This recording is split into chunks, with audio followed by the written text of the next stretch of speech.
Reflexión del Evangelio.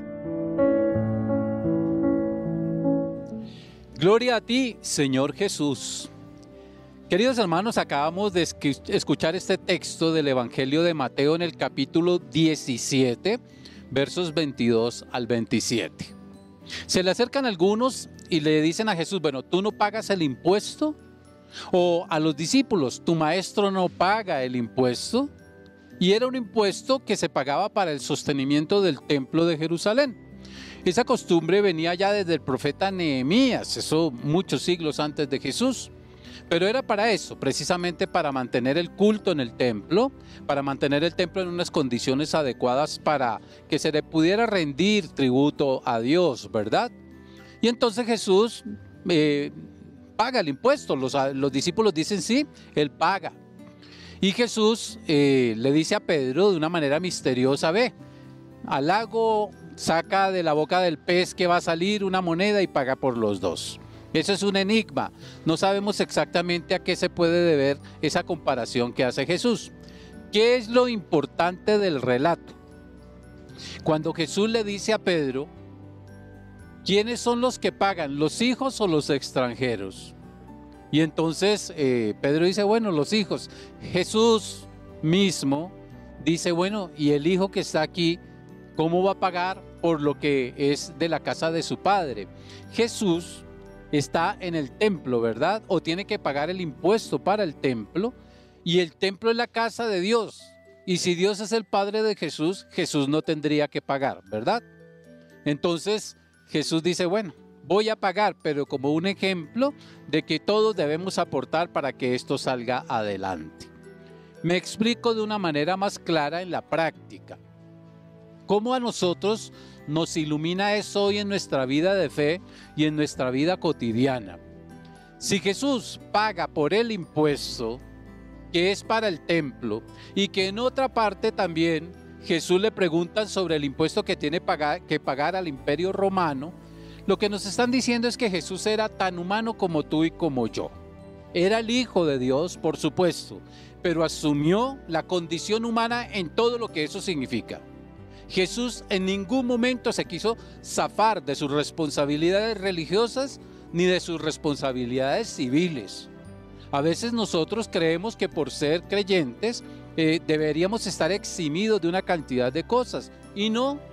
Vivimos en un mundo donde compartimos con los demás.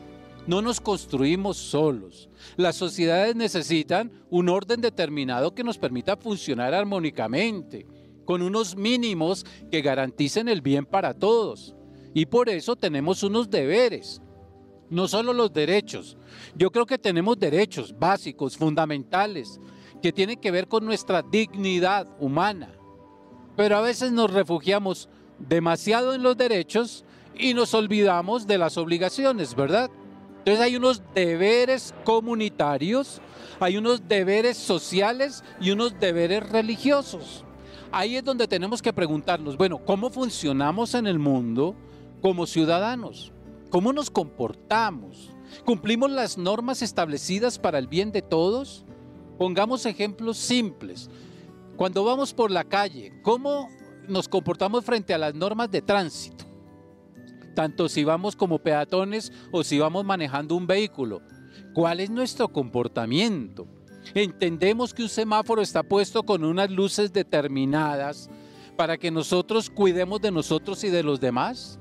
¿Que no debo pasarme aceleradamente cuando ya va a cambiar el semáforo casi a rojo o en rojo? Porque pongo en peligro mi vida, pero pongo en peligro la vida de los demás.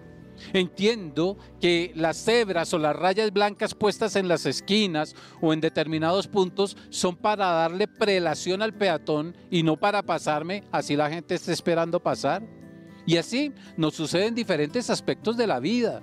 Ensuciamos las cosas que se ponen para todos, los parques. Vamos a los lagos y navegamos en las barquitas y tiramos la basura en el lago.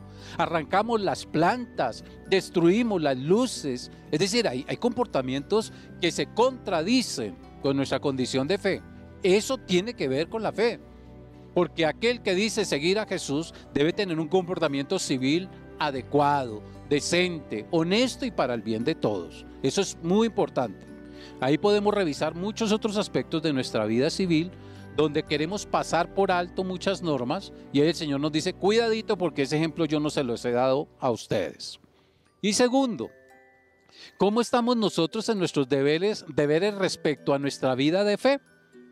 Hay aspectos que se nos enseñan desde que la iglesia nació y es, por ejemplo, nos dicen que debemos poner todo en común, que debemos velar por aquellos que tienen menos oportunidades en la comunidad, por aquellos que no tienen nada, por los más frágiles, por los desamparados, por las viudas, los huérfanos, los ancianos, los que se encuentran en los hospitales, los desplazados, los extranjeros, los migrantes. Es decir, hay muchas cosas donde nosotros debemos mirar cómo funcionar también desde el punto de vista de la fe. Hay un culto que le rendimos al Señor y unos lugares donde nos reunimos para eso, que habitualmente lo llamamos el templo, ¿verdad? Pero en esos espacios nos reunimos y hay que utilizar un servicio de agua, de luz, ¿no es cierto? Servicio de internet. También debemos contratar una persona que nos ayude con el aseo, ¿verdad? Que cumpla algunas funciones de servicios generales. También muchas veces pues está el párroco que debe recibir un sueldo decente para su sostenimiento personal o que la comunidad le ayude en eso, pero estamos todos aportando para ese sostenimiento, no para enriquecer a nadie, porque tampoco se trata de eso. Hay que tener cuidado de no, nosotros, por ejemplo, los que estamos al frente de la comunidad, no explotar a la comunidad. Y la comunidad estar atenta y tener discernimiento para no dejarse explotar. Pero sí para juntos cubrir unas necesidades básicas que ayuden a todos. Sobre todo lo que tiene que ver con la justicia entre los hermanos, con la justicia social, no solo con los que creen como nosotros y que están en la iglesia nuestra, sino también los que así no crean, están pasando necesidad y pasan hambre porque también son hijos de Dios y porque también necesitan de nuestro apoyo, necesitan de nuestro amor, necesitan que nosotros les ayudemos y les tendamos la mano. Hoy este evangelio, más que ponernos a meditar en qué significa lo del pez y la monedita que sale de la boca del pez, es Jesús asumió nuestra humanidad y con ella cumplió todas las normas sociales que trabajaban por el bien del ser humano y cumplió religiosamente dentro de su pueblo lo que estaba establecido para el bien de todos. Ojalá lo descubramos, actuar éticamente, actuar con una moral clara, actuar como Jesús actuaría, sin pasar por encima de los derechos de nadie, sin pasar por encima de nuestras obligaciones, tanto religiosas como civiles, y estaremos siendo dignos hijos del Padre Celestial. Qué bonita enseñanza, qué práctica enseñanza. Te invito a que lo vivas y le pidas al Señor la sabiduría para eso. Encomiéndate a Él, pídele la luz de su Espíritu y no repitas lo malo que hacen los demás. Te invito a que nos sigan sintonizando a través de nuestras redes sociales, Facebook y YouTube.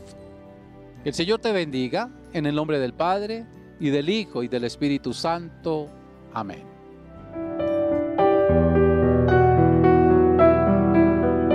Reflexión del Evangelio.